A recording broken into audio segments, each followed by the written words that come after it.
don't have you live. It just switched a second ago to saying that we're live. Okay. I'll just refresh my homepage until I see it. Oh, yep, live now. One watching. All right, we're live.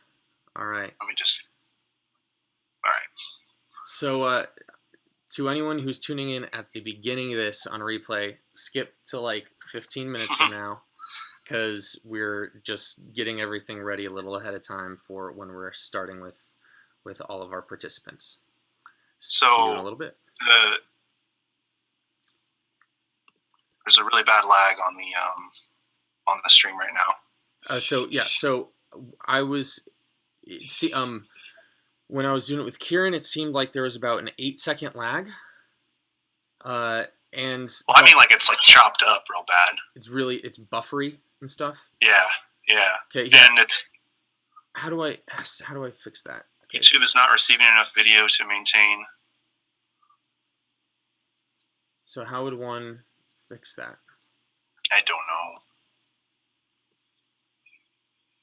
It's got us paused with both of us on our hands on our face. Interesting. Not receiving enough video to maintain smooth streaming. Yeah, but I mean, it's live still. Like I can see it on YouTube, but it's your. It's like your live streaming studio.youtube.com window. Right, and yeah, now I can see that it's being really laggy and everything. Yeah. Let's do it. Let's pull up both of us and do this. Can you see that? How's that look? Hold on, it just went to buffer. Oh, now it's a streamception. Oh. No. That didn't do it. There's 3 people watching. Hi, everybody. 3 people watching? Oh, no. They're seeing all this? This is bad. Yes, they are. This is bad. No. Hopefully they can hear us. Okay. That's good. That's an improvement. Yeah, so what are you seeing? Now I just see our Zoom call, but it's really laggy. And yeah, so it's just going to capture whatever I'm saying. Yeah. We're closing that video. Go back to the live stream. Is the stream up? Kinda. It's just being shitty. I mean, no, it's still your desktop. It showed your window with your YouTube tutorial that you had up. Oh, now it's their Zoom call, but it's in a windowed. So make the Zoom call. Oh, now I can see your alarm or your alarm clock or your whatever that was. Okay, there's us. It just occurred to me that's one thing that will help if I'm smart about this. Where the fuck did I put my stuff?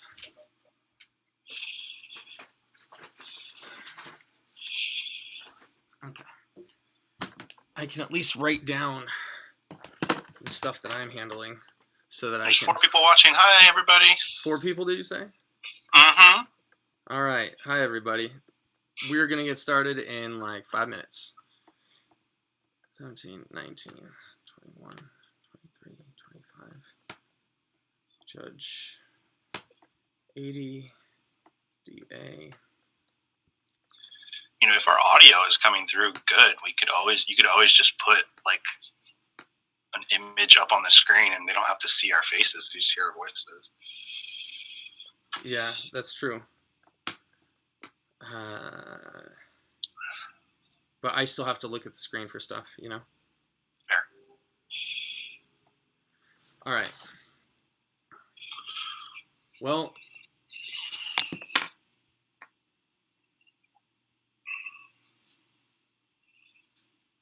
here's the deal, everybody. Because I am terrible with technology, I have not yet learned how to only capture the Zoom call between me and Kyle. So you're going to see everything I'm doing on the computer on the side. I probably should have done a second monitor, but I just didn't think ahead. We're going to start at 2:05, and that's when we're going to get going with everything. If you see a bunch of weird images as I move things around, I apologize. Streaming is not super difficult, but definitely takes some planning, and I hadn't done it much. So, It's all right. Let's see. Make it work. All right. Ooh, Streamception. Yeah, it should be a little behind. All right, gallery view. There we go. Enter full screen. Better. How's everything? It's still a little iffy. Well, yeah, I think it's gonna be iffy. Well, right. Wait, that's better. My face is a lot bigger than yours, though. So that's no, that's even better. So here's the question: how's the audio coming through on the stream? Can you? I have the audio turned down because I didn't want mute the. What I'm gonna do? I'm gonna mute the Zoom call on my end, and then I'll unmute the YouTube stream. Before you do that, though, what I'm gonna do is once you do that, I'm gonna raise my hand, and tell me how much later that happens on the stream. Okay. All right. Muting in 3, 2. All right. I'm talking. How much later is that?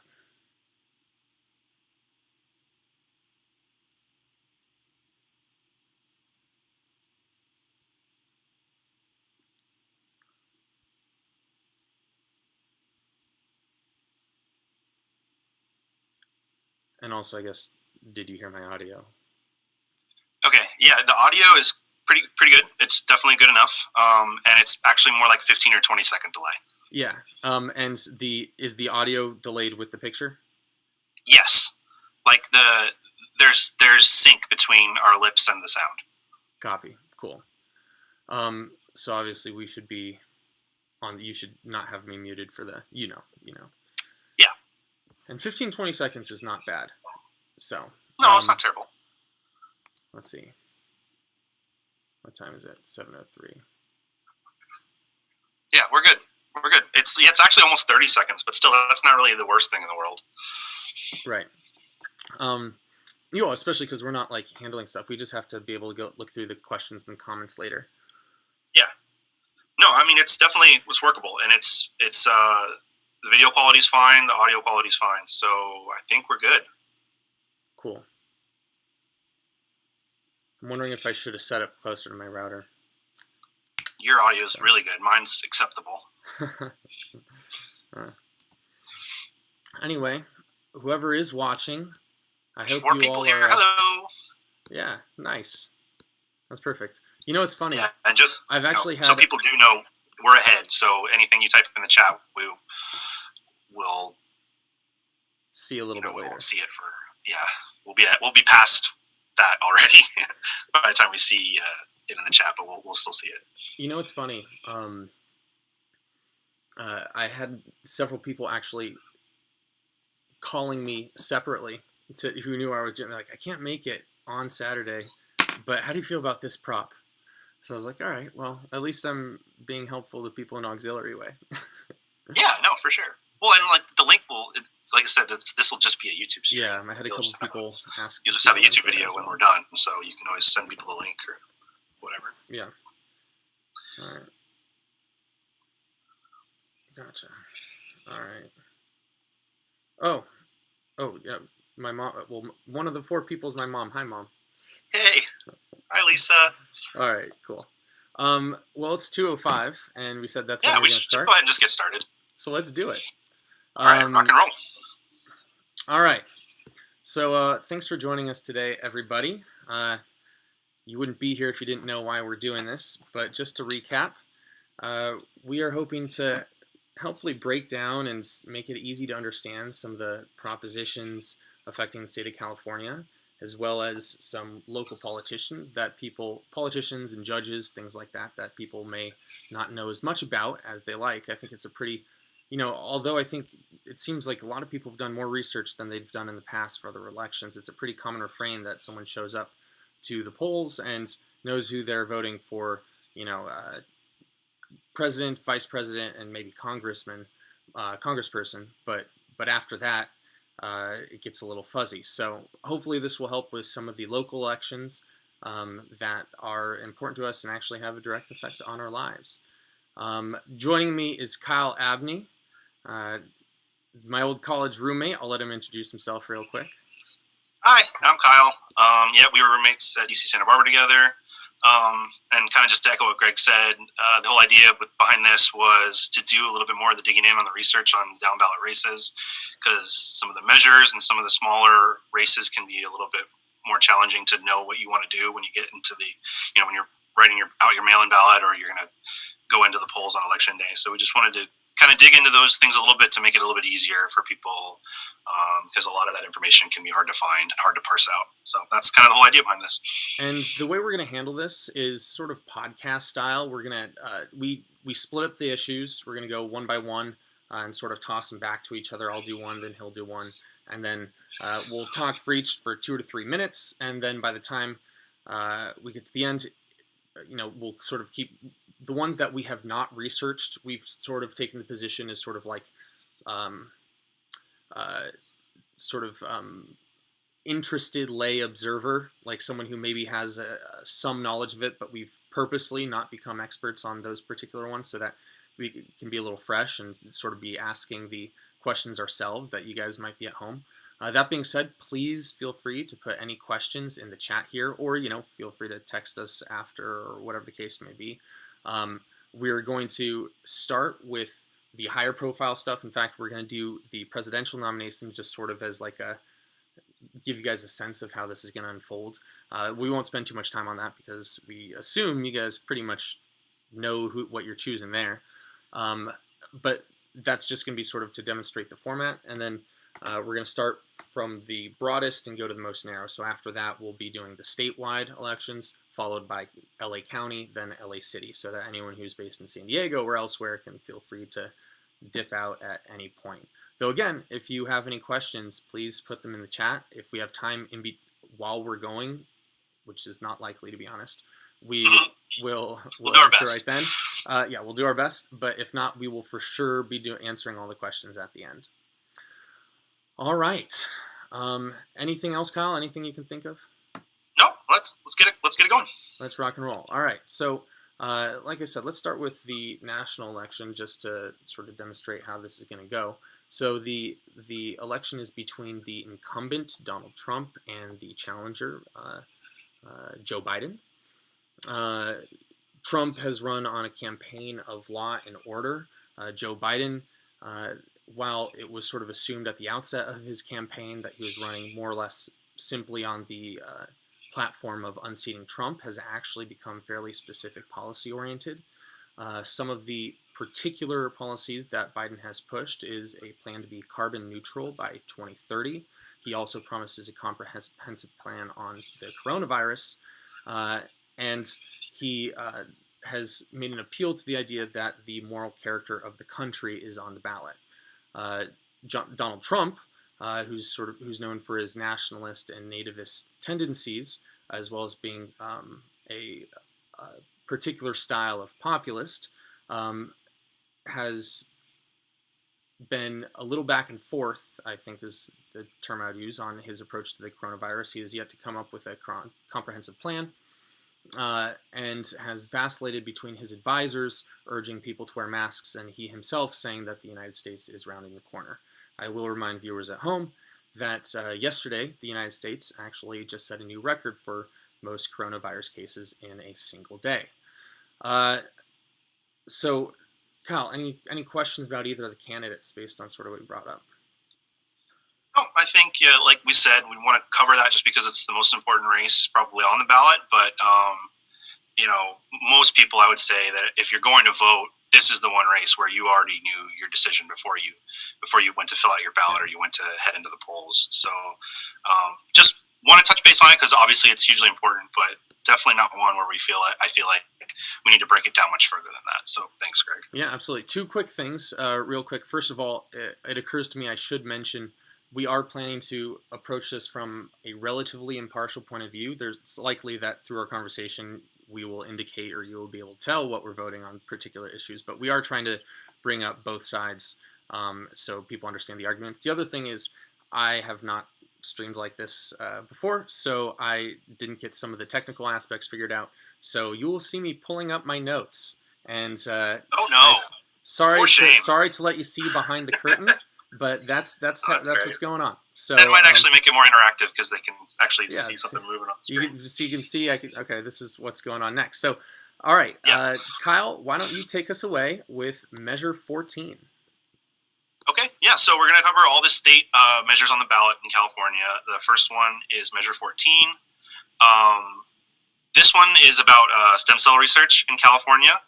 And the Prop 14 basically would increase investment in stem cell research. So on its face, that seems like a good thing.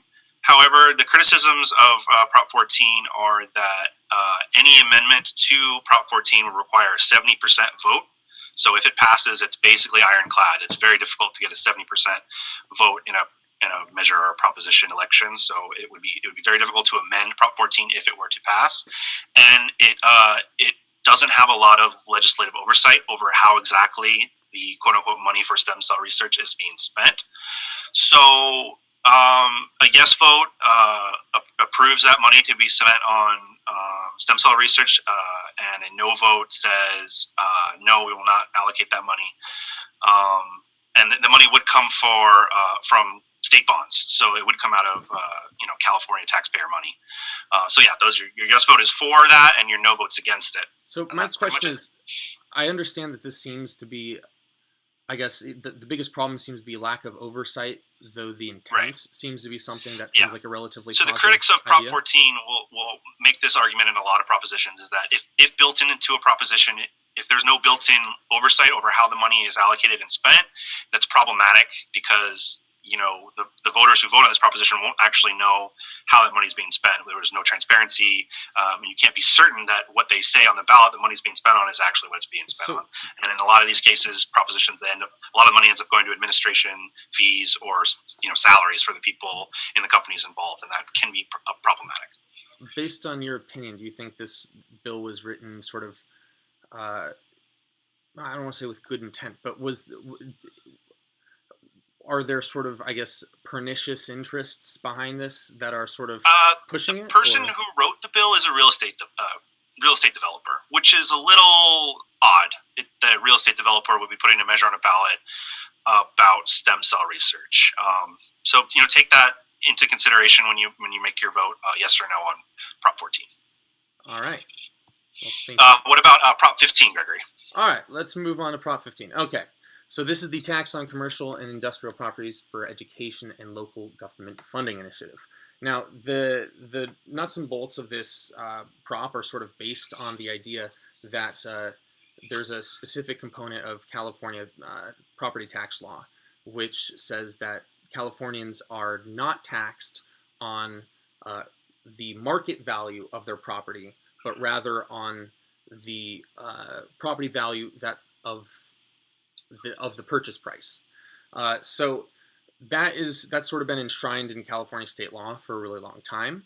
And what this is doing is requiring commercial and industrial properties, except for agriculture, to be taxed at their market value. So it leaves alone individual properties or personal property, and then increases to market value price for industrial and commercial.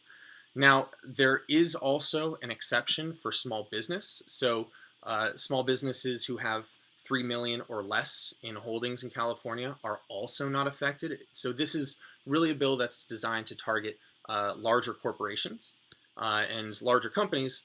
And it is designed to close what some people regard as loopholes in the tax code that allow companies like,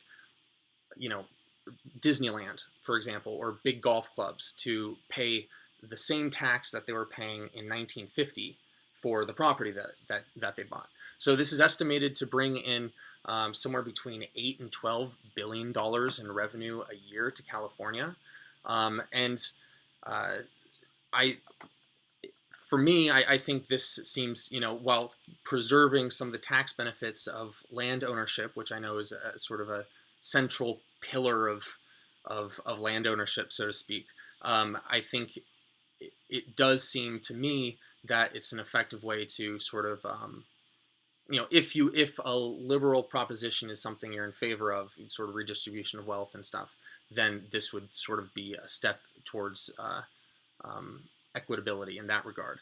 The other thing is, where does this money go? As Kyle mentioned, it's important to know that this measure is distributing it sort of in two specific places. Part of it goes to the state, not the general fund though. It's earmarked very specifically to supplement decreases in the state's personal income and corporation tax due to the increased tax deductions that have occurred over the years, as well as to certain counties and costs to offset the cost of implementing the measure.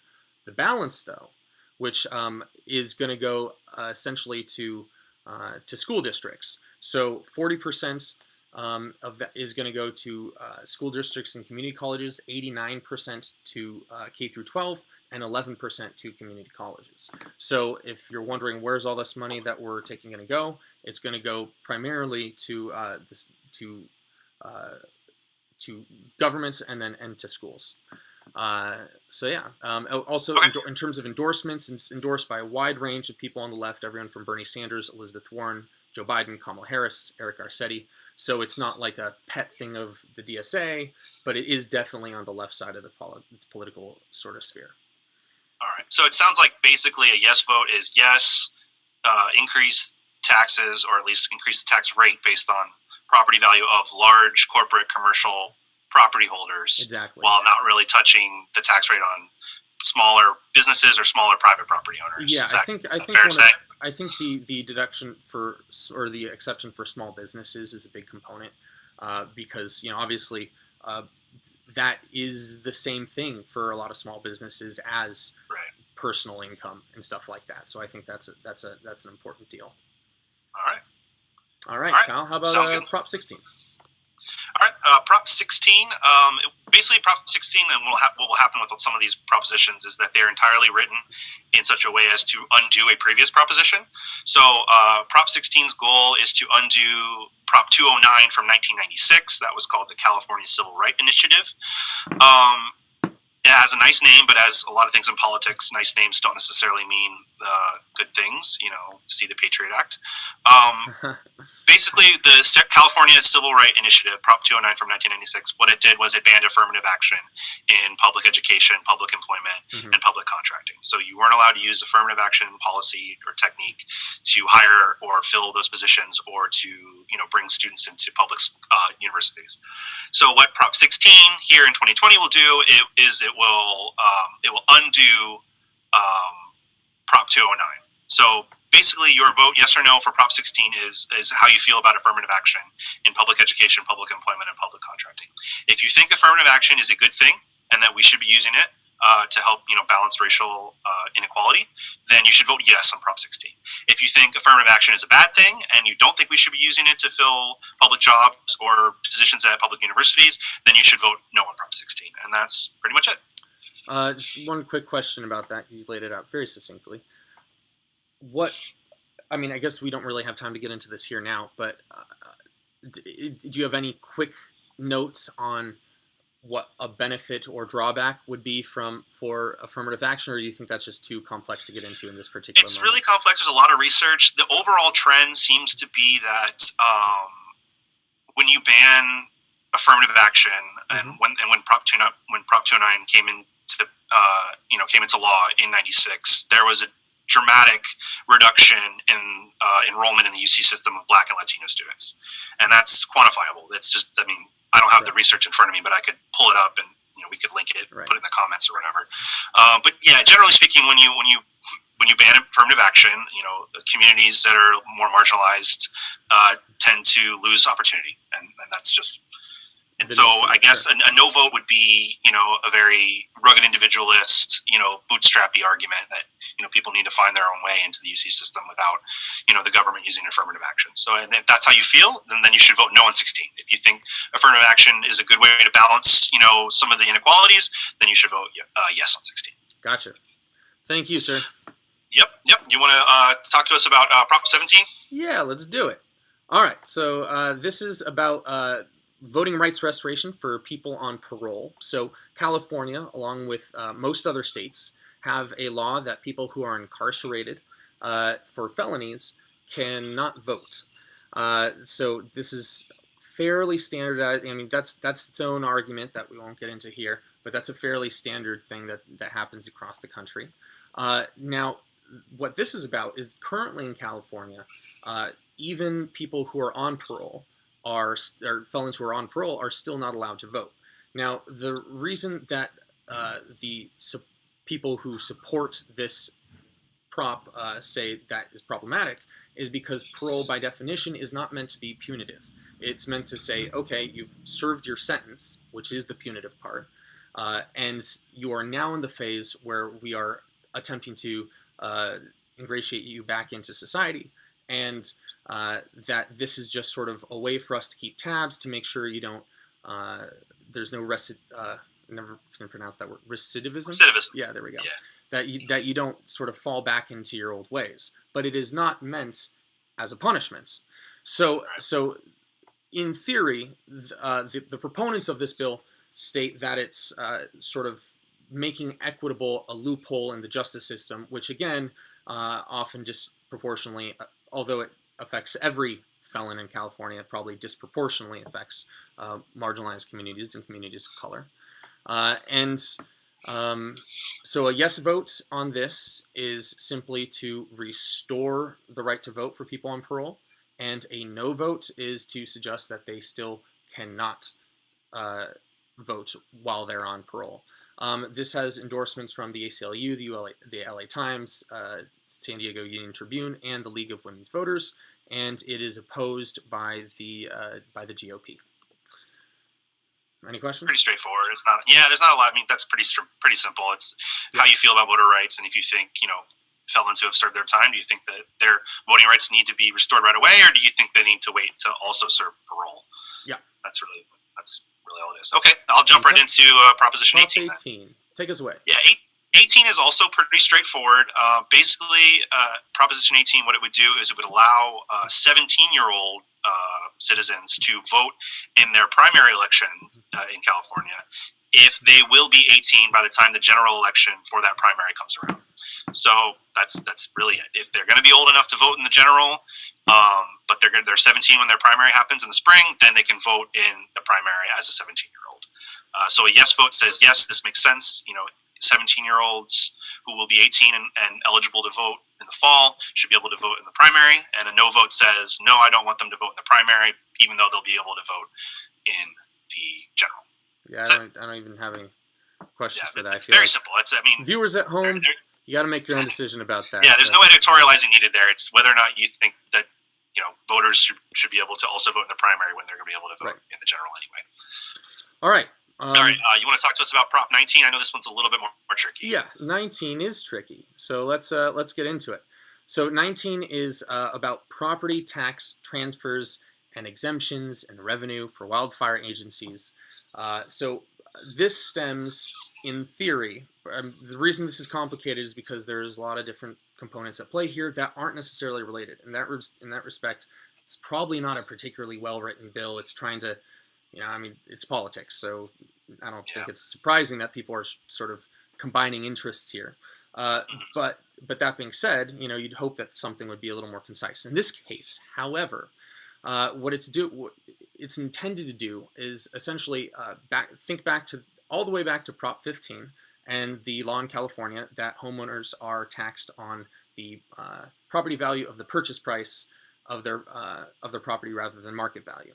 So this imagines wildfire victims who have now had their home destroyed and need to move, and they're moving into a new place, and all that money they were saving because their property value of something they bought 30 years ago, they have to buy a new property, and the property value, or they now have to pay the tax on the property value of the new property. So this would allow them to make a transfer to a property like that without increasing their tax liability.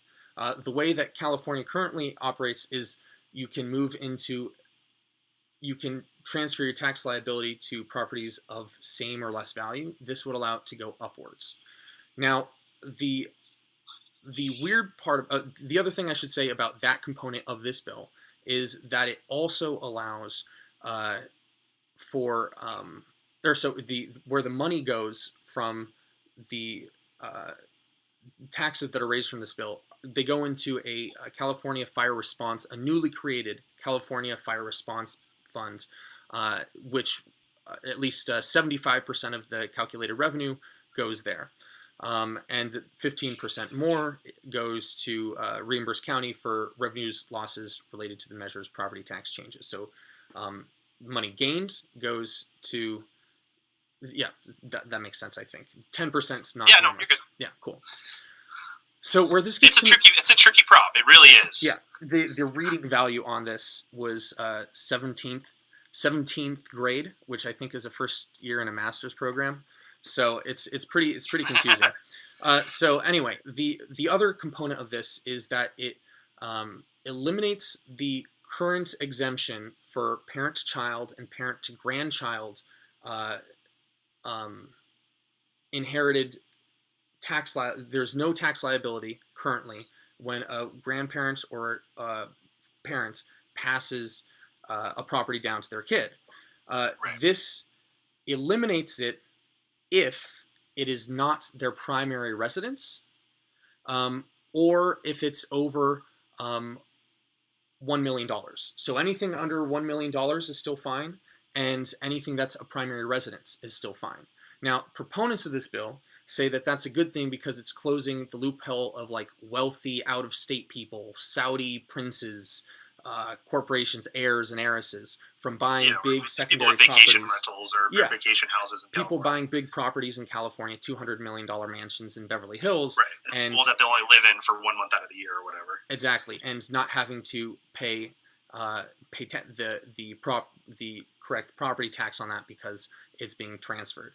Right. So this closes that loophole. That's where the money comes from within this. Now this is the thing that sort of confused me about this, because basically everything we've said so far sounds to me like, someone who's more on the progressive side of things, values closing loopholes for the wealthy. It seems like a pretty good idea, and especially protecting people who've had problems with fire safety. One issue is that there's a potential for people being forced out of their homes or forced to sell a family home if they can't move in soon enough. Now that's the theory behind it, and so as a result, it's opposed by the ACLU, as well as 16 major California newspapers, including the LA Times, San Francisco Chronicle. But it's also supported by a whole bunch of groups, including the Democratic Party, San Diego Union Tribune, the NAACP, seniors organizations, disability rights organizations, because those are the people who can help with the transfers, nurses, firefighters, and even realtors. So a wide coalition of people support this. It is really a complex issue, but I think just my personal opinion is that ultimately the benefits that come out of this outweigh the potential for misuse. I just think that if you're looking from a utilitarian standpoint, I think more good from this comes from than negative in terms of helping fire victims and closing loopholes for ultra wealthy people. Right. Okay. And then just to point something else out too, one of the challenges to it or criticisms of Prop 19 is that $1 million market valuation being the benchmark because of increasing property values in a lot of neighborhoods in LA. If you're asking homeowners to pay a higher property tax above that point, they may have owned that home forever and they may be forced to sell. And that's the criticism that some of the left has, right? Right. But and I think that's a valuable point to bring up. But again, just my opinion. This is for viewers at home to decide. Sure. If we're talking about property values of over $1 million, I would find it likely that this is probably helping. $1 million is not that much in a lot of places, but it's not like that's only for that still doesn't exist. Not a small home. It's not a small home, and it's also only if it's not your own residence. So anything that's your own residence, it still applies to the original law. it's only second properties over $1 million to which that applies. So I think that's something to consider. Cool. And we need to move on, but just last thing, like on these tricky bills, you heard all the endorsements from both sides. If you're really not sure, I think, generally speaking, and this is just my opinion, if you're really not sure, generally speaking, a no vote is safer if you're really not sure. So don't vote yes if you're not sure that you want to say yes on a tricky proposition. Yeah, or if you don't know what you're voting to. All right, Kyle, take us away on Prop 20. All right, so Prop 20 has to do with jails and jail populations and misdemeanors and felonies. So in 2011, the Supreme Court of the state of California limited jail capacity to 137%. Yes, that was the cap that they set, was that you can be 37% over capacity, but no more, not 38%. In 2014, there was a prop on the ballot, Prop 47. It turned some felonies into misdemeanors, including shoplifting and theft of up to $950 and personal use of a lot of narcotics and illegal drugs. So those crimes were lowered from felonies to misdemeanors, which helped reduce jail populations, because it meant that when you got arrested for those crimes, you weren't going to jail. You were basically let out immediately as a misdemeanor, and that was a tool to get to that 137% capacity. And it also made people who were in jail for those crimes eligible to be released. So 2 years later, Prop 57 came around. That changed the rules around parole and allowed people convicted of nonviolent offenses to be immediately eligible. They go straight to parole, basically, instead of having to be in jail first and then going on parole. So again, that was another way to get under that 137% capacity. Right. So now we get to Prop 20. So Prop 20 would basically roll a lot of those two previous props back. It would allow for some of those crimes to be adjudged to be felonies again. It would be up to the judge. So instead of it automatically being a misdemeanor, as it has been for the past 6 years now, instead of those crimes automatically being misdemeanors, the judge could decide whether to classify them as a misdemeanor or a felony based on the facts of the case.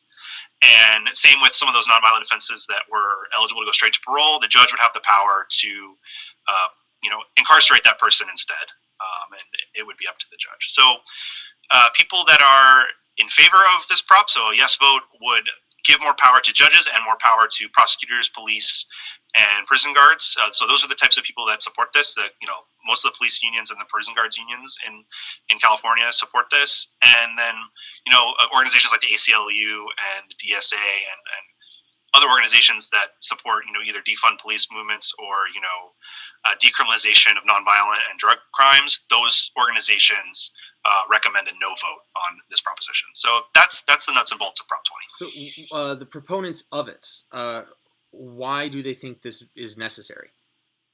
Well, it's pretty much your standard, tough on crime or law and order type stance.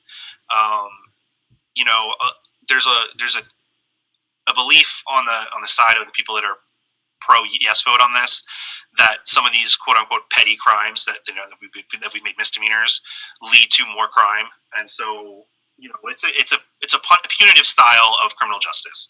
If you're very harsh on the criminal that steals a $900 bicycle and he goes to jail for that and it's a felony, he in theory is less likely to commit another crime in the future. So that's the idea. By putting those harsher punishments back on these quote unquote smaller crimes, they believe that it's less likely that those criminals will commit future crimes. Now throwing it back around, the opponents, why do they think that penalizing people for these smaller crimes is not a good idea?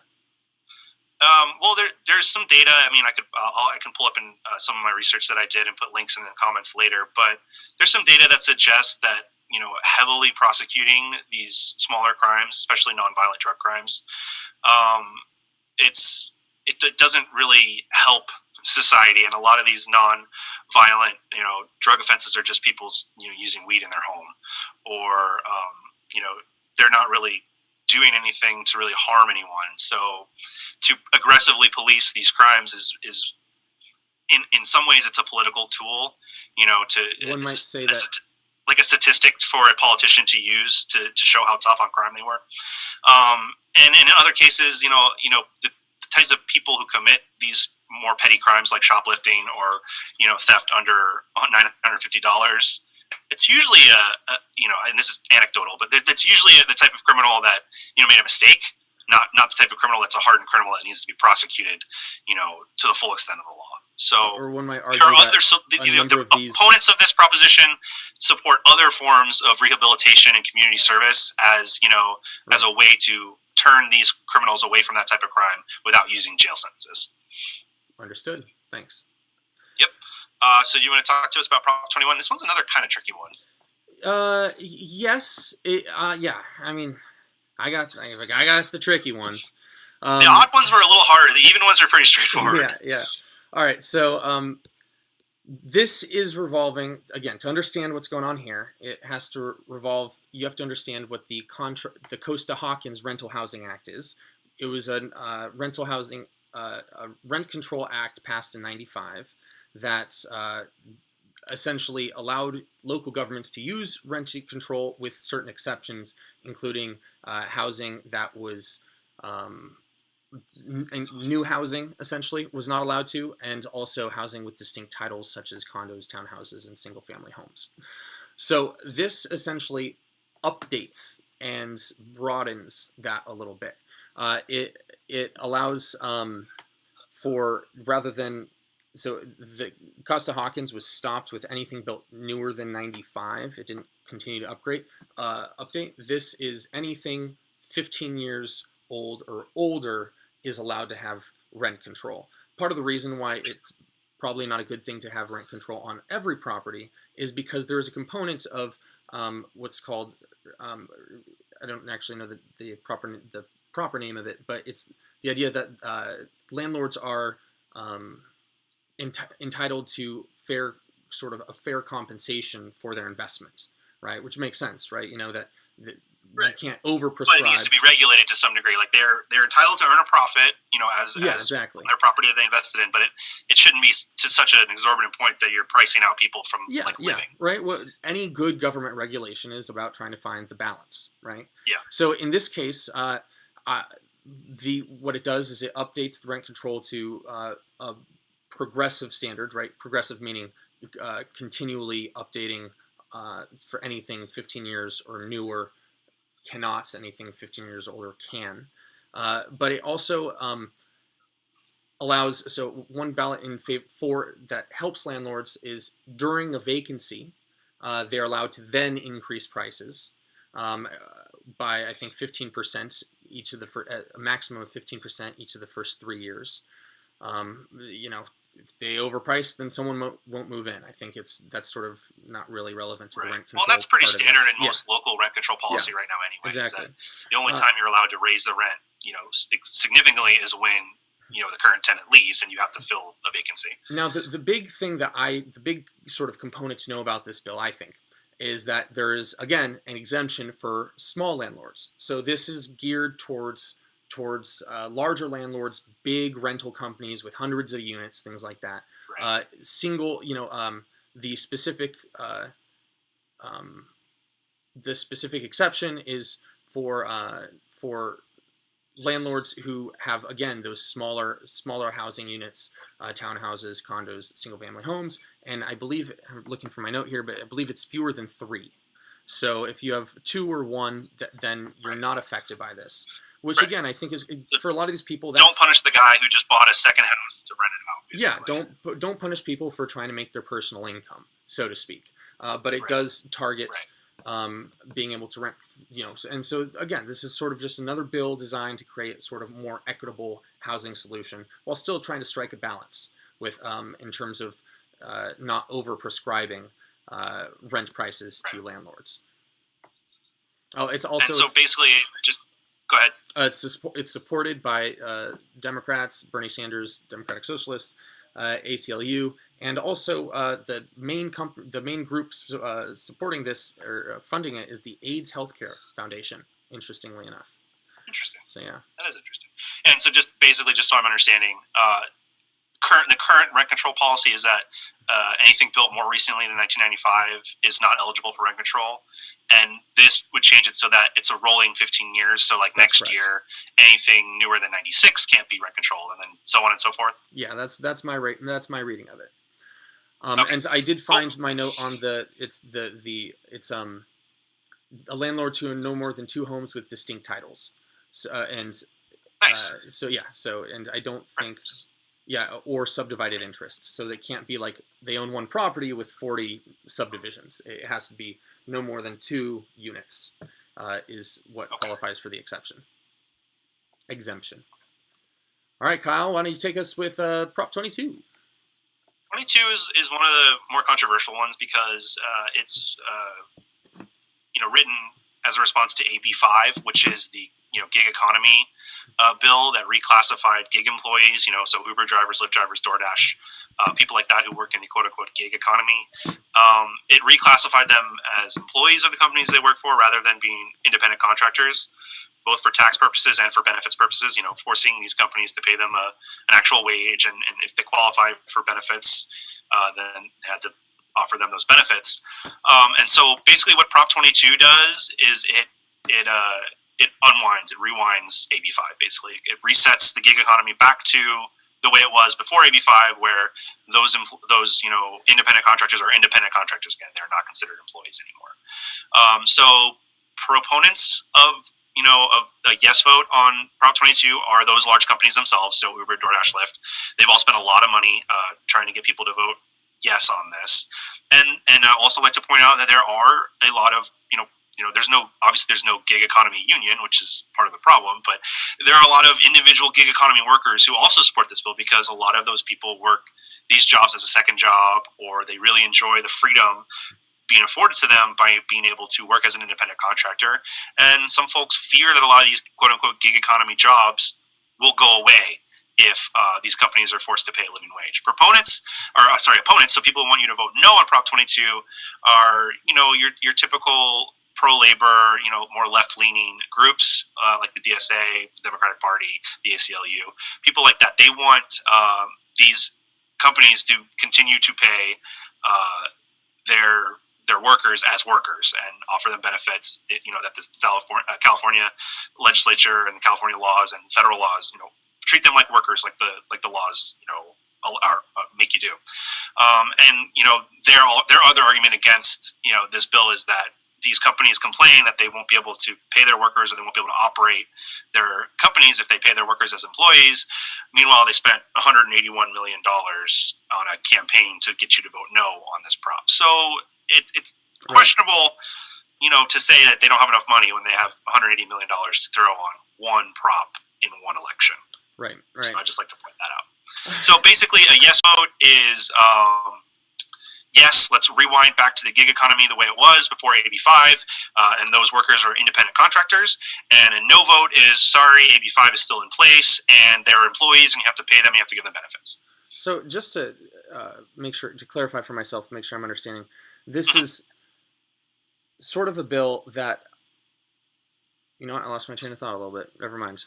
I feel like I do understand what's going on. It just seems like a little bit like the bill itself was a bit of a sledgehammer to this problem. It's a big deal. There, and just as me editorializing a little bit, but there are more elegant ways to amend AB 5 in such a way as to allow for independent contractors who want to be independent contractors to remain so, and while still keeping the regulation in place that you have to treat the ones who want to be treated like workers. So maybe this doesn't do that. One could argue that AB 5 is an imperfect piece of legislation that probably needs to be amended, but repealing this full scale is probably not in workers' best interest either. Yeah, and I mean, like I said, it depends on your philosophy with these gig economy jobs. So if you really think that they should be independent contractors, and you don't think that they're being exploited because that's a choice that they've made to work that job in that way, then you should vote yes on this. But if you think that more philosophically, you think that these larger companies should be forced to pay their workers and treat their workers like workers, then you should vote no on this. Understood. Thanks. All right. So talk to me about Prop 23. Prop 23. Who doesn't love a good dialysis bill, huh? And just a heads up, we're at 45 minutes, so we probably should just tighten up just a little bit. Yeah. Okay, so as many Californians remember, dialysis was on the bill in 2018 as well. That one was a bill that the dialysis companies convinced us collectively to vote no on, that would have limited the profits of dialysis companies to 110% of the costs of, so the profits to 110% of the cost of dialysis. So that's a little bit of an introductory statement here, insofar as one of the big components of this bill, which the no is funded by dialysis companies, is, as Kyle was just saying in 22, is that they don't have enough money. So keep in mind that these guys seem to be breaking in money hand over fist. Otherwise, Prop 18 would never have been written in the first place, or not Prop. Yeah, no, the bill in 2018 would never have been written in the first place, even though it was not passed. All right, so what this bill requires is that for chronic dialysis clinics, they have an on-site physician while patients are being treated, and that they must report data on dialysis-related infections to the government, to national and to state and local governments, and that they must obtain consent from the state health department before closing a clinic. Finally, it also ensures that patients are not discriminated against, and it enshrines that in law. So all of those obviously sound like good things. So what is the argument against it? Well, the no vote on this suggests that essentially that physicians are not needed at dialysis clinics, that it's a mostly bureaucratic or administrative job, and that it's pulling physicians during a physician shortage from places where they're urgently needed, ER rooms, COVID, etc. Now there is, I think, some value to that statement for sure, and the other component here is that they're saying the cost of paying those physicians could result in the closure to these clinics, which could then disproportionately affect rural communities. Now, again, I think that's actually a pretty fair response to this. In terms of disproportionately, if it were to be the case that clinics close as a result. Now, we don't have the ledger for every single clinic out there to know whether or not they're profitable, but that's why I mentioned the bill before. At least a number of these companies are making more than 110% profit, that, in regards to, how much this costs. Right. I'm personally, try to handle this more the way Kyle does. I always get personal. Kyle does a great job of seeming so fair and balanced. But I think the argument for the side that I don't necessarily agree with, at least to understand what the argument is. Philosophically, well, I feel like I don't have a problem talking about what the other side thinks. It's just philosophically, the question is, are you sort of on the side of the companies here, or are you on the side of the patients? Now there is some argument that some patients will be affected by this, but again, me as someone who generally thinks that heading in the direction of a universal health care system, Medicare for all, whatever you want to call it, is probably the right end goal in terms of health being a right in the wealthiest country in the world. That if that's the case, more legislation to protect patients. I mean, we're talking about outlawing discrimination and reporting infections. These things, I think it's worth noting that it's a little crazy that those things aren't already enshrined in law, as regards a situation like this. So, well, and like you said, the criticism or the people that have a problem with this are some of the people who are saying, well, it's going to lead to a shortage in physicians, or a shortage or a closure of some of these facilities, right? That's the main sticking point for the people who are against this. Is that fair? Yeah. Okay, so then the easiest response you could have to that is, well, if we pass this proposition and we see a shortage in physicians, or we start to see some of these centers hurting really bad, there's further legislation, there's further political action that can be taken to save those clinics or to recruit more doctors. Like, these are problems I think we can fix with future legislation. Ultimately, patient protection should not be decided by people who have a profit motivation. So, the companies themselves should not be deciding how much protection should be given to the patients. And I think that is where this bill comes in. is that's what it's attempting to fix. Someone might disagree with that philosophy, but that's what the orientation of the bill is. Any other questions? And then we also point out, especially locally in LA County, you know, communities of color are far more likely to need to be on dialysis than right. than white Angelenos. So, to vote no on this, without thinking that it's going to disproportionately affect Black and brown communities is foolish, because it absolutely will disproportionately negatively affect them. Or rather, it currently is disproportionately affecting them. And correct, yes. And this is aiming to sort of fix that a little bit. This would hopefully create a more equitable system. But again, as we're trying to move on, take us to Prop 24. Prop 24 is sort of the trickiest one I have to talk about. I researched it a lot. Basically what it does, it establishes California Privacy Protection Agency. So it's about protecting you, a citizen, from large companies, large tech companies, from selling your data, basically, from selling your personal information, basically, as a commodity. So in theory, that sounds like a good thing. It would enforce legislation that targets, and it would target companies that, when you click on a terms of service for a website and you say, no, I don't want my information shared, if they then do, it would punish those companies that do. So basically it sets up an agency that with a little bit of teeth to, enforce that legislation, basically. Right. And it also closes a loophole in the California Consumer Privacy Act of 2018. That act had semantics written into it that said it outlawed companies like Facebook and Google from selling your data, and Facebook and Google got around that by saying they weren't selling it, they were just sharing it. Right. So it would close that loophole. And it has support from some groups that you expect, and then has detractors from some groups that you might not expect. But for example, the ACLU says it makes confusing changes before the full act has taken effect, because the full act that it's referencing hasn't even passed fully into law yet. And it also then would make changing that bill that's not been passed into law a little bit more difficult, because now you've forced it through with a ballot measure. So the argument there is that we should let the legislators, shape this response to this problem with written legislation that they can amend and fix and add things to and take things away from, rather than just, and that's the thing you have to remember with these propositions, is that this is a ballot measure. The voters approve it, it's in, it's done. There's no changing. There's very difficult then to change it. Right. So for things that are more nuanced, sometimes it's better to leave it to the legislature and focus on electing good representatives who will, fix these problems in a more nuanced and careful way. But it does have support, and NAACP supports it, and they applaud the provisions that discourage the use of algorithmic racial profiling, because that's part of this bill too. It's tough to make a recommendation on this. It sounds good. I would probably vote no, just because I'm not sure that it's necessarily going to fix anything, and I do believe that a legislation fix to this problem would probably be better than a ballot measure.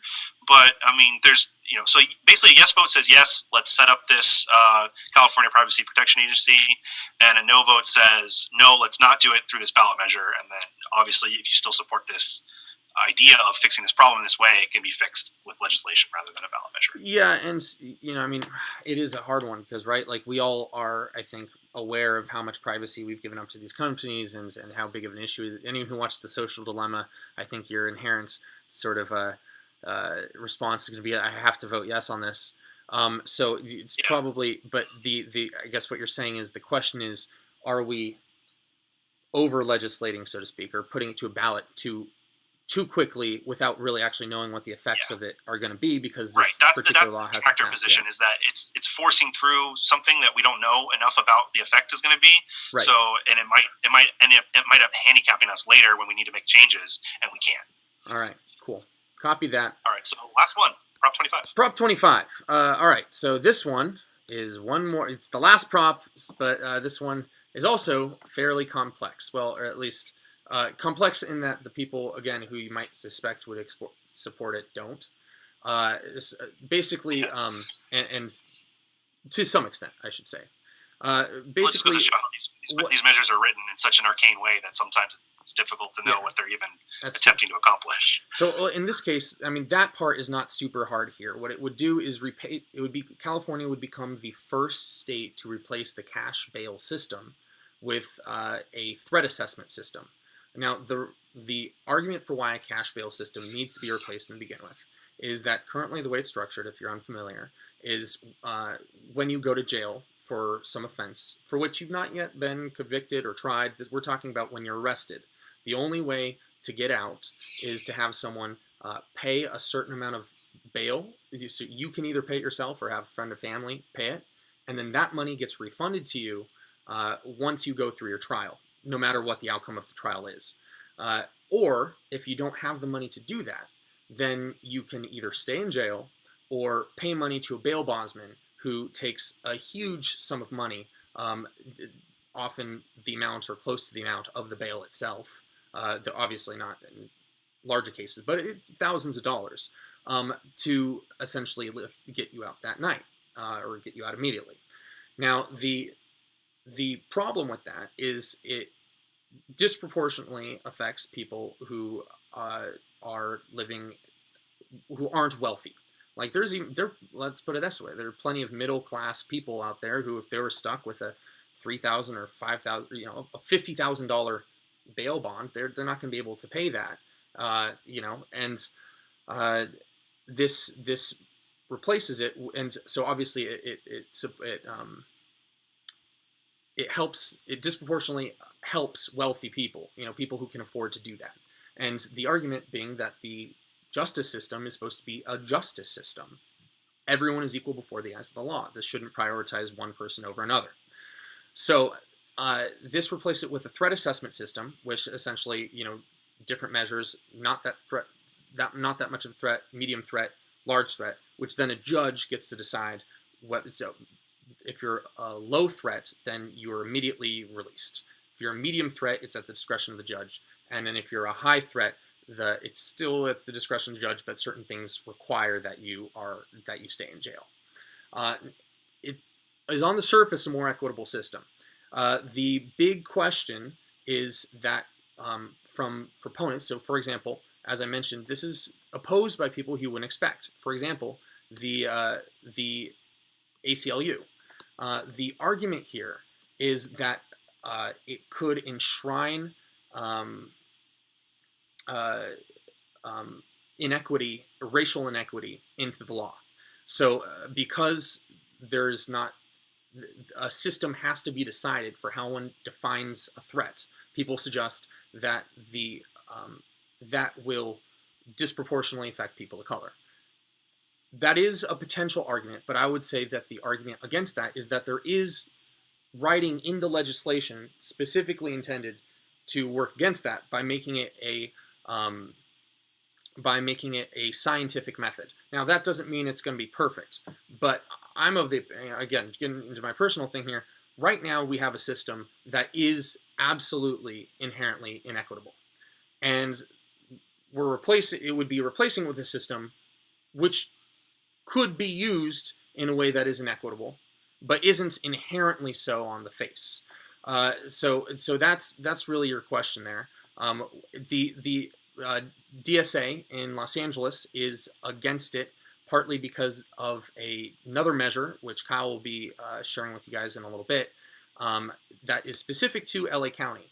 And that goes a step further in making sure that it's not alienating, or that it's not disproportionately affecting people of color. However, my concern there is that only affects the 10 million people in LA County, not the other 30 million people in the rest of California. So I think that if you're looking for a way to help all of California, and the thing is, these bills don't supersede each other. You can vote yes on both if that's how you're feeling about these things. I personally think that replacing the cash bail system is a really big and fundamental change that should happen as fast as possible. Now, that's just my opinion. And I should also say that while the DSA and the ACLU are against this, the Democratic Party is for it, and the GOP is against it. So again, the bill is being funded, or the no on the bill is being funded by the bail companies. So again, this just comes back to my philosophical sort of thinking, as I did with 23, that we should not be there should not be a profit motivation when it comes to people's quality of life or happiness or healthcare or anything like that. And I think a profit motivation to make money off of people in jail is not justice. So that's my take. May have gotten a little. I just feel kind of. I feel kind of strongly about no, you're this good. So just to break it down simply, a yes vote is yes, reform on cash bail, and a no vote is no, keep cash bail the way it is currently. Yes, correct. Cool. All right, so we're ready to move on to the judges now, yes? Yes, so Kyle, why don't you take us away with 22? 72, right? So what did I say, 22? I looked at 72. Take us on 72. All right, so just to preface the discussion on judges, obviously LA County Superior Court is huge. It's a huge trial system. It's actually the largest unified single trial court in the United States. It serves 10 million people across LA County. So these judge positions are important. And these judges will oversee things like contract disputes, traffic violations, murder trials, those types of things. So both civil and criminal.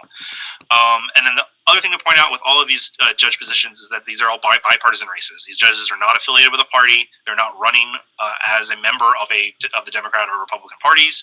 They are just running as, students or practitioners of the law, and they want to, get on the bench. So for 72, your choices are Mariana Dellinger and Steve Morgan. But neither one of them served on a lower court, so this would be their first appointment to the bench. So they don't have a judicial record on the bench to really judge. So basically, what you're judging is their background, their professional background, and their personal opinions, and in terms of their values or their goals, if they were to be on the bench. So Dellinger is a law professor. She teaches business law and human rights law, and she's been an academic most of her professional career. She's a Fulbright scholar. Steve Morgan is deputy district attorney at the LA County District Attorney's Office. So he has focused on prosecuting white collar crime like embezzlement and fraud, and he's also a former lieutenant colonel in the Army. So both of them kind of highlight the same goals as a judge: fairness, equality, removing bias, and just treating everyone based on the letter of the law fairly. So they both basically have the same philosophical view of the law. Your choice between Dellinger and Morgan really comes down to a choice of philosophy of what type of person you want on the bench. Do you want the experienced attorney who's worked within the system and has the relationships and has been in the district attorney's office? Do you want him on the bench, or do you want the outsider who teaches law and studies law, with a focus on academia? Do you want her on the bench instead? So do you want the law professor, that's Dellinger, or do you want the DA, the deputy DA, to become a judge? That's Morgan. So that's your choice for seat 72. Copy that. Thank you. So the next one I think is you. I forget what the number is. Yeah, it's number 80, seat 80. So talk to us about seat 80. Yeah, Superior Court 80. Now, this is going to be, I think, a fairly common theme. We're in California. Most of these scenarios are people who are very like-minded, and obviously it's hard to tell political things anyway, and not that that's necessary. That shouldn't, in theory, be relevant to a judicial system. Yeah. However, right. I will say the judges' political affiliations are not they don't trumpet them when they're giving interviews or when they're talking about why they want to be on the bench. They don't really talk about their political affiliations very much. Exactly. So in 80, you have the choice between David Berger, a deputy district attorney, and Clint McKay, an administrative law judge. So they are, one's an attorney, one's a judge. They are, experienced in that regard. Berger, his top three professed priorities are juvenile justice reform, as well as fair and equal justice for all, and then to ensure adequate and competent representation for all. So again, all good things on the surface. Clint McKay, his top three priorities are empathetic resolution of disputes, equal treatment of all litigants, respect for employees and others. Again, pretty standard things. For me, I think the reform of the juvenile justice system is a pretty big thing. I mean, I'm of the philosophy that kids, we'll move on before we talk about that. Both of these people are, again, not that the political side of things really matters. There's no endorsement from the GOP on this. They actually stated that is because both of these judges are Democrats, and so they don't weigh in on this. That being said, Clint McKay is endorsed by the DSA and LA Progressive Majority, whereas David Berger is endorsed by the Progressive Democrats Club as well as a whole litany of other people, including a whole bunch of other district attorneys, as and a number of other administrative officials in Los Angeles. The endorsements for Berger outweigh McKay's by a landslide. Seems that McKay maybe has a slight edge on the progressive endorsement side of things, but they're both considered fairly progressive judges. Berger is, in particular, right now he works in alternative sentencing at the moment, as well as rehabilitation programs to place nonviolent candidates into intensive programs. If you're reading my notes, just hey, all right, Kyle's typing something. Anyway, talking to Kate, talking to Kieran. Oh, cool. Essentially, though, in both these cases, the last thing about McKay I'll say is that he works in the Affordable Care Act. His private practice was his business, real estate, entertainment, education. Now, again, this is one of those ones where I don't think you're going to be making a terrible choice either way. They're both pretty progressive candidates. In my personal opinion, Berger is dealing with issues that are a little more close to my heart, juvenile reform, among other things, rehabilitation programs, things like that. But I think that they're both probably candidates who are striving to approach the judicial post in a reform-oriented manner. And Kyle, why don't you take us on to the third judge? Which seat is that? Yeah, that's 162. Again, like all three of these judge races, bipartisan race, not affiliated with a political party. Similar to seat 72, which I just talked about a minute ago, you have a choice between Scott Andrew Yang, who is another deputy district attorney in LA already, and your other choice is David Diamond. He is a former attorney and a former law professor.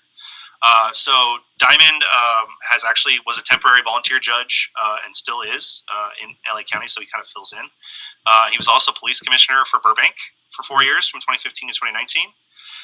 And he was an attorney previous to that, and he's also served as a adjunct professor at Southwestern Law School. So been working the law, his entire career. He has endorsements from other Superior Court judges from various courts, the Public Defenders Union in LA, and the LA Times. And so that's David Diamond. And then your other choice is Scott Andrew Yang. He's the deputy district attorney currently. His main endorsements are the LA County Democratic Party and the LA County Federation of Labor. So again, similar to the previous seat that I discussed, you have your choice of the deputy district attorney, who is currently working within the system, within the criminal justice system in LA County right now, and you have a law professor who actually also was a police commissioner in Burbank for the last 4 years, ending in 2019. Right. So those are your two choices. It's hard to give a recommendation here. They both kind of say the same things in interviews about keeping civility and order in the courtroom and treating everyone ethically and fairly and being as impartial as possible. So again, you're just basically choosing based on background and what type of experience you think is more important. You want the outsider or the DA, person? Yeah. Or someone who has been a professor and a police commissioner. All right. Thank you so much. So I think next we have to talk about the DA, right? Yeah, district attorney. All right. This is the big one. This is the contentious one in Los Angeles. The choices are between Jackie Lacey and George Gascon.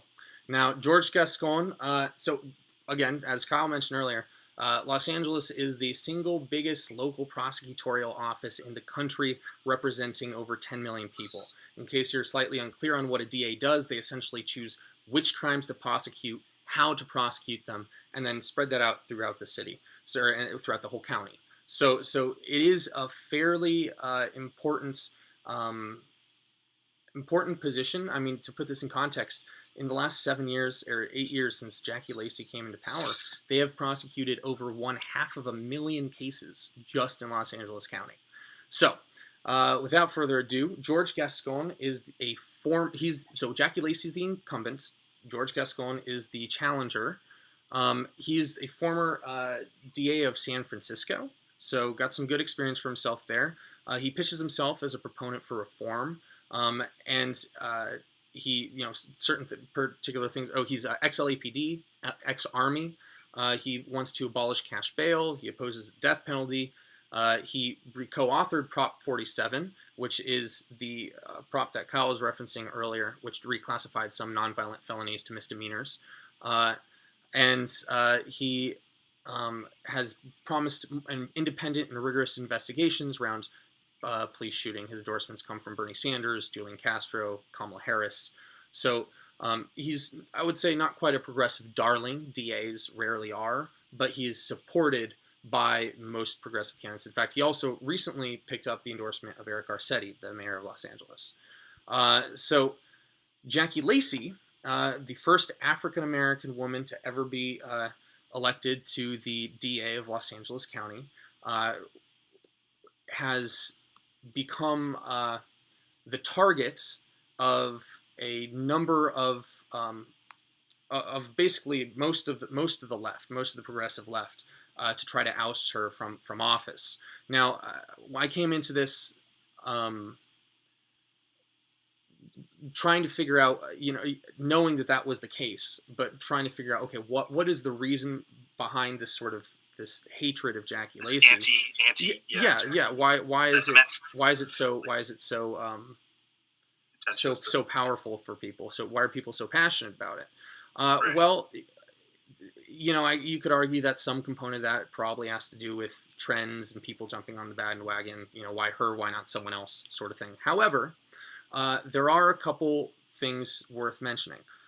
So she supports bail reform, but not eliminating it, and she supports the death penalty, which is contrary to most Angelenos. In fact, she has sent more people to death row than any other district attorney's office in the country. 22 people in her tenure in the last 7 years. Every single one of those was a person of color. What she's mostly been criticized for is the racial disparity in her prosecution. And people look at the disparity rate in county jails, high incarceration rates, and specifically probably most notoriously for failing to prosecute law enforcement officers for fatal shootings and on other on-duty uses of force. So her in support of herself, she argues that her mental health reforms have created alternatives to incarceration for thousands of nonviolent offenders, and that she's also trained over 2,000 officers to de-escalate situations. However, couple stats to throw out there: somewhere between, depending on your source, 329 and over 600 victims who have been killed or shot by police over her tenure. Not one of which has resulted in the prosecution of an officer. And additionally, in those 500,000 cases that I mentioned earlier, only charges have only been brought against an officer 2 times. And so unless you think that in the last 8 years, only 2 officers have ever used excessive force in any situation across all of Los Angeles County whatsoever, there clearly is... you're leading the voters, Gregory. Yeah, but you're right. You're 100% right. I'm just saying that, one could make that argument. That's incredibly unlikely with the amount of citizen-police interaction that occurs in LA County. And it's also worth pointing out that almost all of her money for re-election comes from police unions. So if you are, again, as Kyle was saying at the very beginning of this, a tough-on-crime person who believes that more criminals need to go away and that's the issue in our society today, then she would probably be a good fit for you. If you think there are issues with policing in the United States, California, Los Angeles, and you think that it's time to head in the direction of rehabilitation and find ways to diminish the inequity between people of color and the rest of society, then it would probably be smart to go in a different direction. And I think you could argue that her how do I want to say this? I think you could argue that her resistance to prosecuting officers has created, and I'll say this from I've had whatever encounters with officers in Los Angeles County, nothing dramatic, but by and large, they're jerks, like to civilians. They have a reputation for a reason. Yeah, I mean, like without doing, you go and ask for directions, and they're rude to you. I think her that's not going to be fixed by one person. I'm not trying to say all officers don't uphold the law with integrity. Of course, there are plenty who do, but there is I think an issue with our system, and where her resistance to prosecuting officers fosters an environment in which officers know they can act with impunity, knowing that they're not going to have any repercussions to their actions, and that's not the point of a police force. So that is my 2 cents. Fair enough, man. I mean, I think you broke it down pretty good. We ready to go ahead and move on to Measure J? Yeah, J us up. So this is the last county measure. So this is the last thing for LA County, and then we'll be moving on to city. So just to point that out. So for Measure J, basically what it does is it requires the LA County budget to spend no less than 10% of its locally generated general fund, so unrestricted revenues in the general fund, to address disproportionate impact of racial injustice via community investment and investing in alternatives to incarceration. So this is direct response to the defund the police movement. This is a measure that's on the ballot. California legislators in California, the California government, has heard those calls and has put this on the ballot. So if the voters want to redistribute some of the LA County budget, no less than 10% of it, to be spent on community investment and funding alternatives to incarceration, like community service and other rehabilitation programs for things like drug offenses. If you think that is a good reallocation of the LA County budget, then you should vote yes. And if you think that is a bad reinvestment of the LA County budget, then you should vote no. And then it's important to point out this does not it's not going to increase taxes or cost more money. This is a simple reallocation of where the existing budget goes. It Right. requires that 10% of it go to these types of programs that are alternatives to incarceration in an effort to address, racial inequality in the criminal justice system in LA County. So that's Measure J. All right. Thank you for sharing. Yeah. Next up. So now we're down to the city, right? Yeah, now we're down to the Yeah. city. So we've got LA City Council, District 4. That is a big portion of the Valley, as well as Sherman Oaks and Hollywood. And the two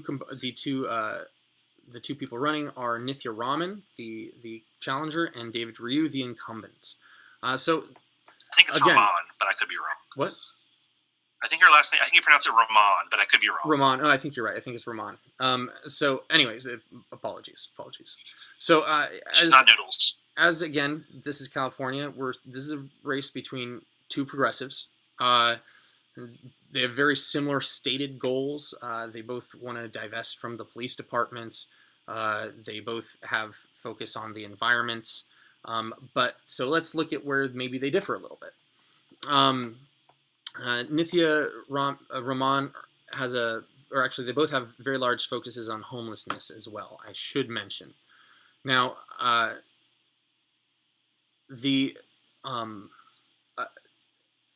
basically what it comes down to is their approach to certain things. For example, they both support going green. David Ryu supports a sort of a Los Angeles version of a Green New Deal. I think Nithya Raman goes a little further. She's a champion of, part of, and endorsed by the Sunrise Movement. So she is hoping to get carbon neutral in Los Angeles by 2030.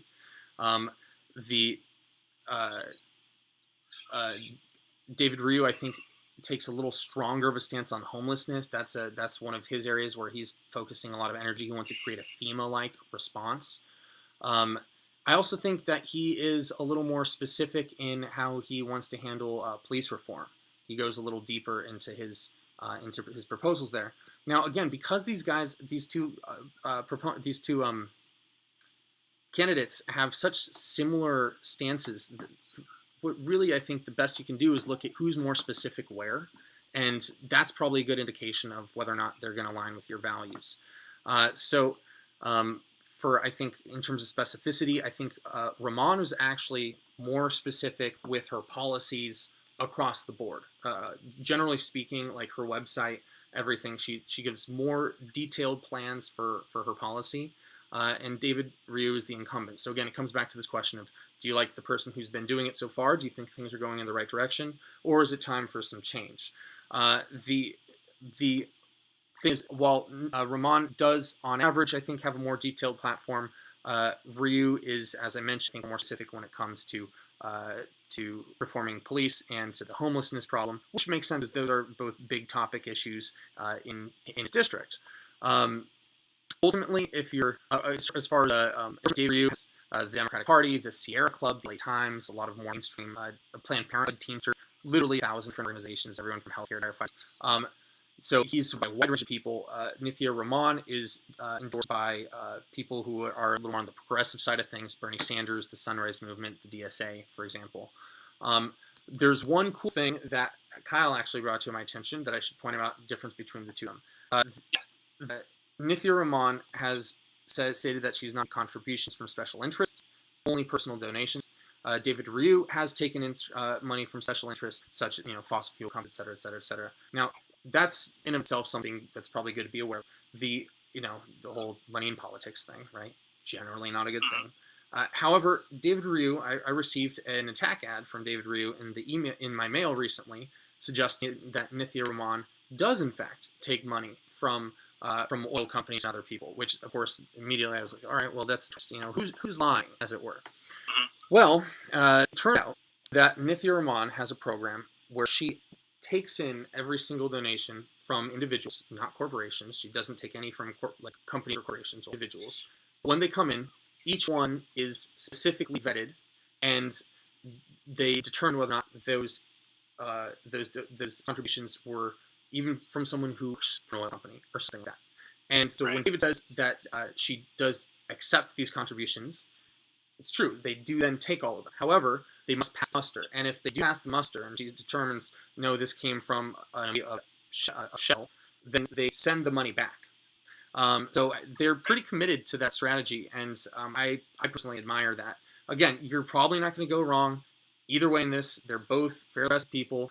Ryu is the incumbent. Do you want to give him more time to keep enacting his version of progressive? Do you want a more policy-oriented person, a little deeper in terms of her specificity, who is probably a little bit further left endorsements from some pretty high-profile people, who is sworn off any contributions from outside sources. Awesome. Yeah, no, I think you did, and I'm glad you put a lot about her vetting process. Yeah, you turned me on to it. It's a good piece of information for people to know. I mean, I personally love that candidate. That's an important issue to me personally, but I think it's an important issue to a lot of people. So to know the campaign, I think that's a really important piece of information to know about her and what you want about them for her. Agreed. All right, LAUSD, I think just right. Take it through. That's me. So District 3 and LAUSD board. So there was a three-way primary. The third candidate didn't get enough of the vote, so it's a runoff now between Marilyn Kojatek, I think is how you say her name, and Scott Schmerlison.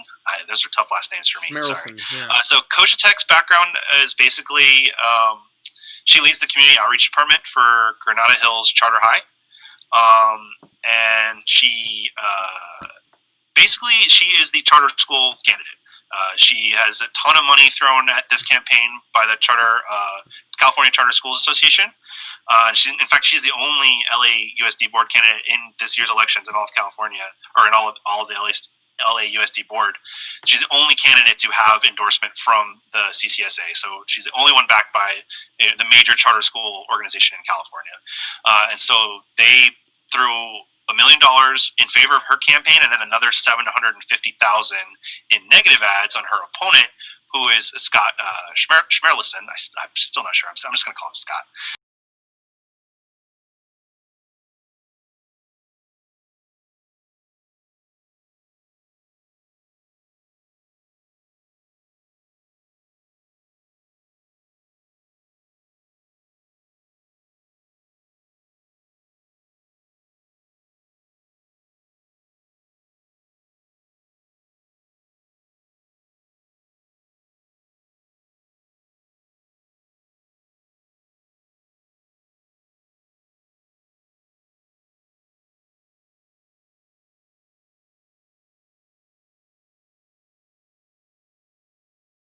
So Scott, he's the incumbent for this seat. Scotty.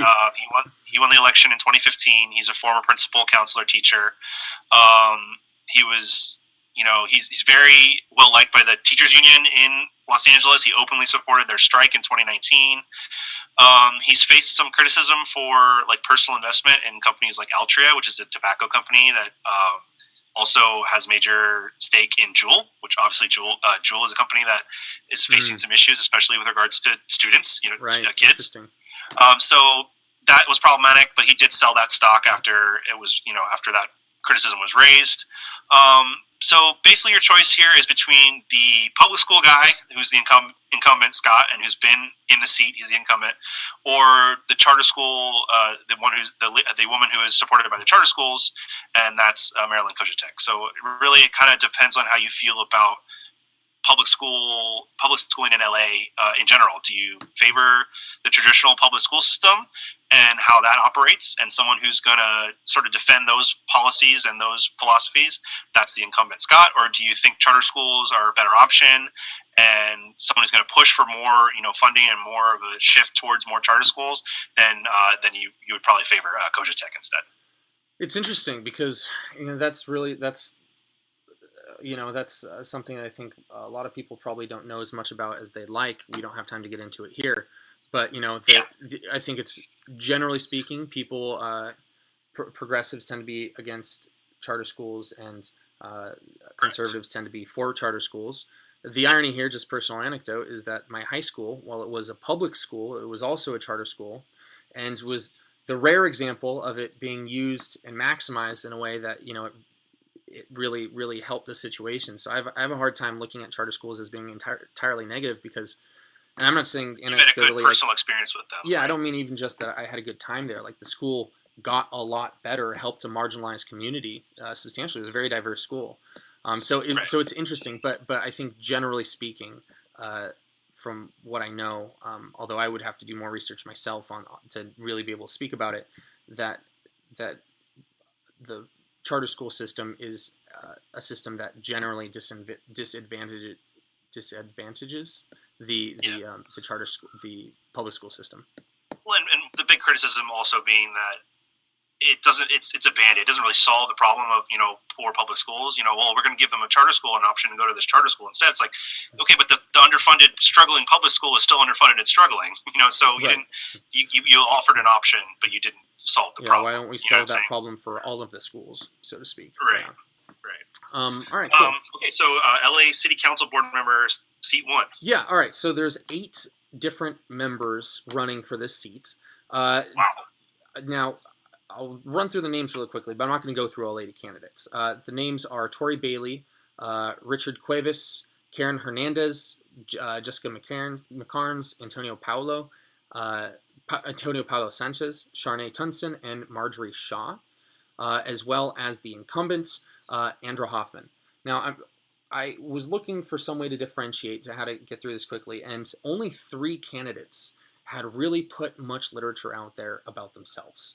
And so I decided to sort of take this as like, okay, those are the 3 who are taking this seriously. Maybe worth actually having. Well, they're trying to provide some messaging at least on what they stand for. Yeah, exactly. Something to help us make a bit of an educated guess on what we're doing here. So the incumbent, Andrew Hoffman, has worked in the CC system for 23 years, and she is the president of the board.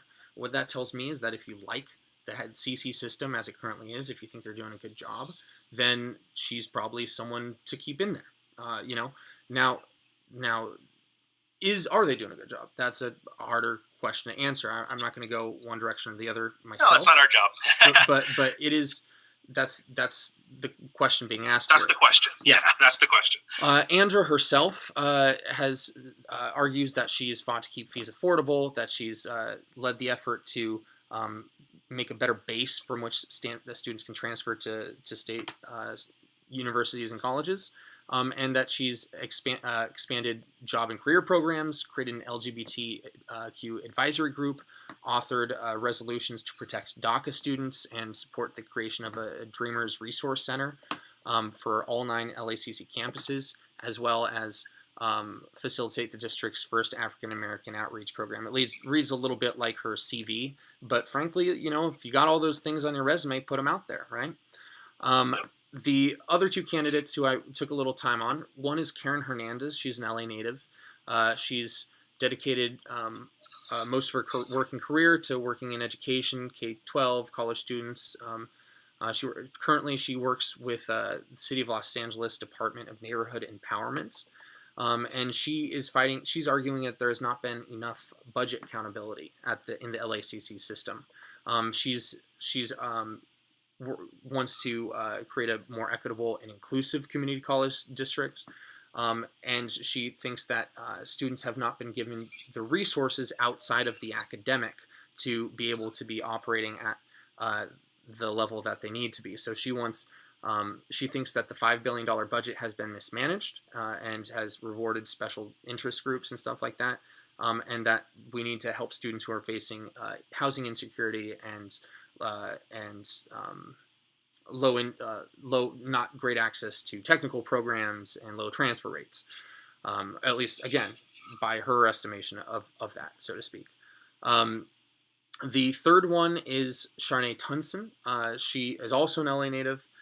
She is African American and very much works for those interests. From what I can tell, she just talks about it a lot in her bio. One of the things she says is that when Black students are performing well academically, then we can truly say that all students are doing well. And she also wants to defund the police on community college campuses, arguing that in her personal experience as a principal, that she's been in situations where she hasn't called the cops when she could have used one because of discriminatory practices, that they do more harm than good, and that they have too much power. They act unilaterally without oversight from administration. So you have three different options here. One is probably they all seem to have a focus on inclusivity in different ways. So I think that's something they share, although their emphasis on how they approach that is slightly different. From the two candidates who are a little more substantive about the job, one is the incumbent, who argues that for the things that she's accomplished, and the other is the second one, whose name I'm blanking on at the moment, Karen Hernandez, who argues that that we're not doing enough for the students outside of academics, and that there's been mismanagement of budget. And there you go. Any questions, right, Kyle? That's a one. I mean, yeah, that's when you kind of into candidates running. Yeah. And I wouldn't be surprised to see the incumbent just win again with that many choices on the ballot. And I wouldn't, it's to know whether or not that is good, or unless you have a very personal connection to the CC system and have personal experiences with it. Yeah. All right, so we're going to move on to State Assembly, 46th District. Let's knock them out. Go ahead.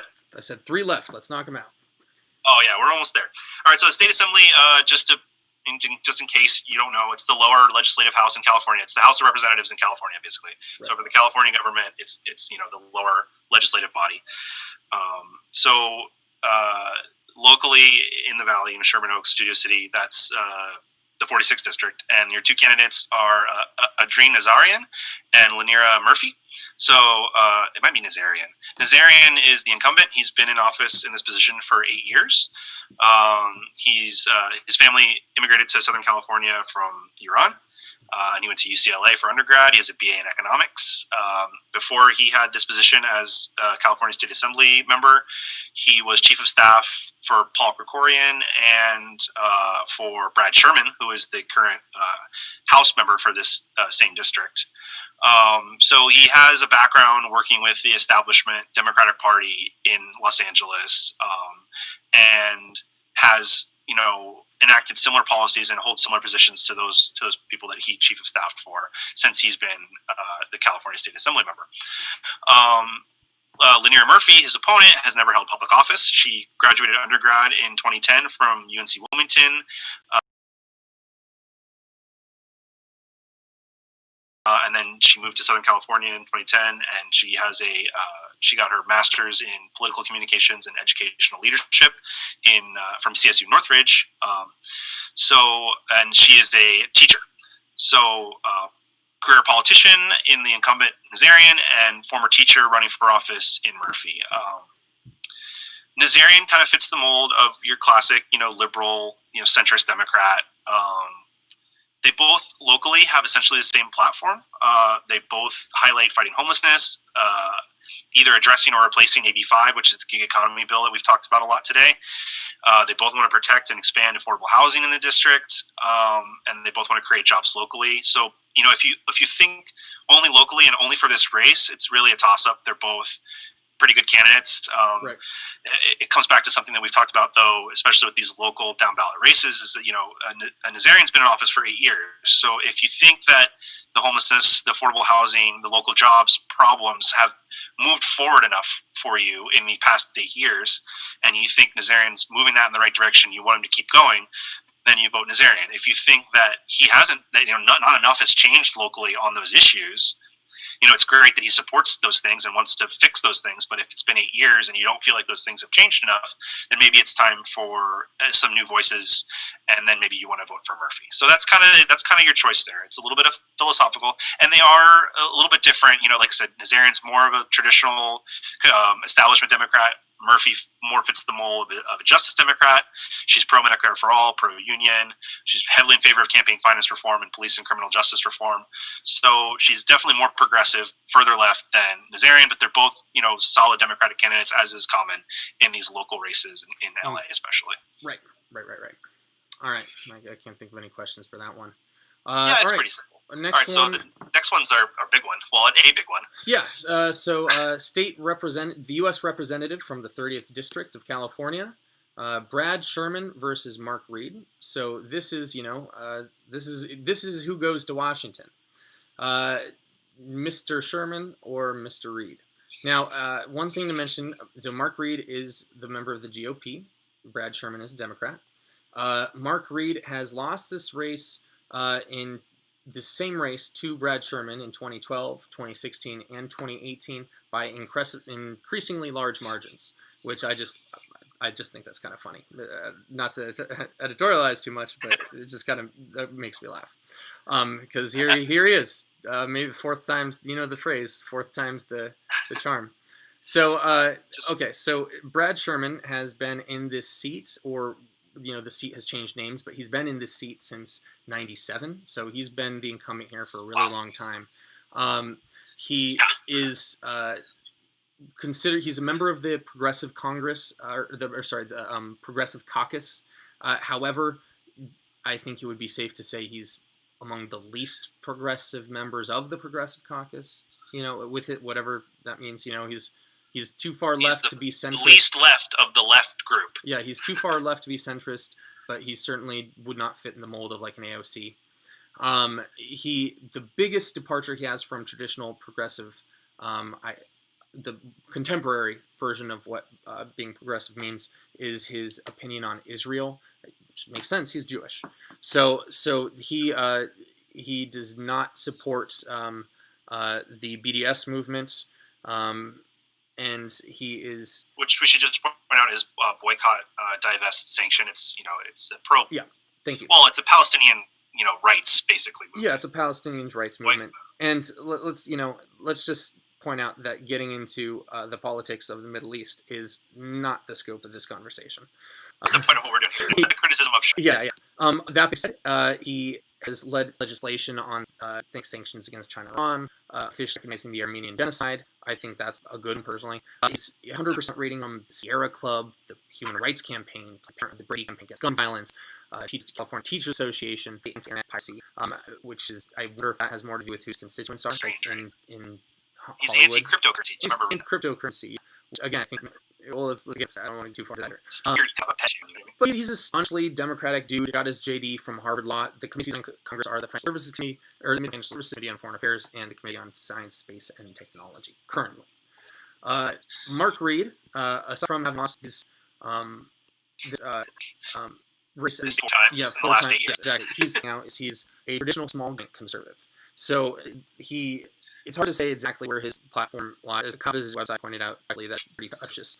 So it's hard to get an accurate sense of, if I'm being honest, it's a lot like rants more than sort of legislative points. Again, that's not editorializing. That's go look it up yourself. Type in Mark Reed and look at his website. Go to Mark Reed, search Mark Reed for Congress or whatever. Go to his website. But he's let's say he's following every sort of contemporary sort of public belief. Pro EA, which is good, but all pro military, understands very highlights protecting the Second Amendment and the border, things like that. His most notable endorsement is John Bolton. This district in California doesn't have a border with another country. No, this is not Diego. However, the only issue I want to highlight on his end, this is going to get a sense this guy is his opinion on homelessness. He thinks there is a homelessness problem, but he makes it very clear that he thinks the homelessness problem is the money that we're spending on it. So he sees it as money wasting. He thinks it's a racket. Essentially, I'm going to say that he coined this term. I can't come up with it beforehand. Homeless industrial complex.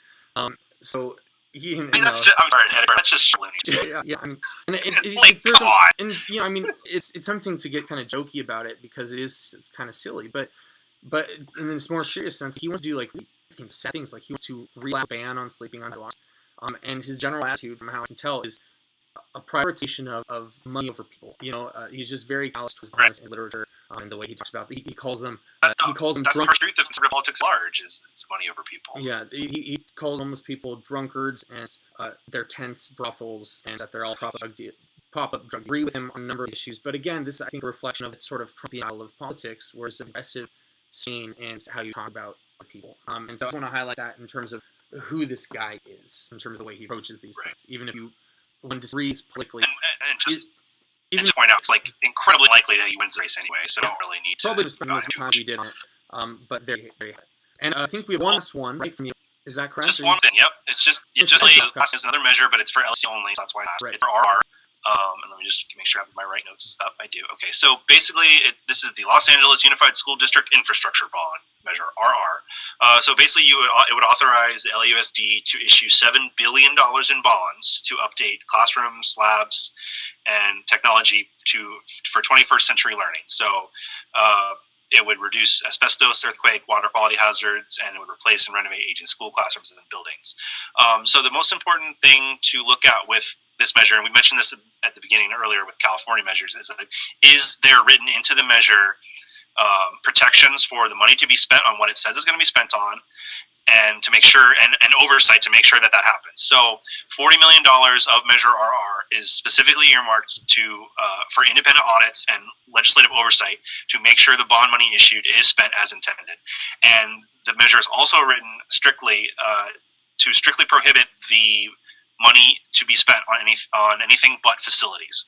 So you can spend the money to acquire a new school facility, to renovate an existing school facility, to build a brand new one, to retrofit buildings. And part of this included in the measure is retrofitting existing school facilities to be more COVID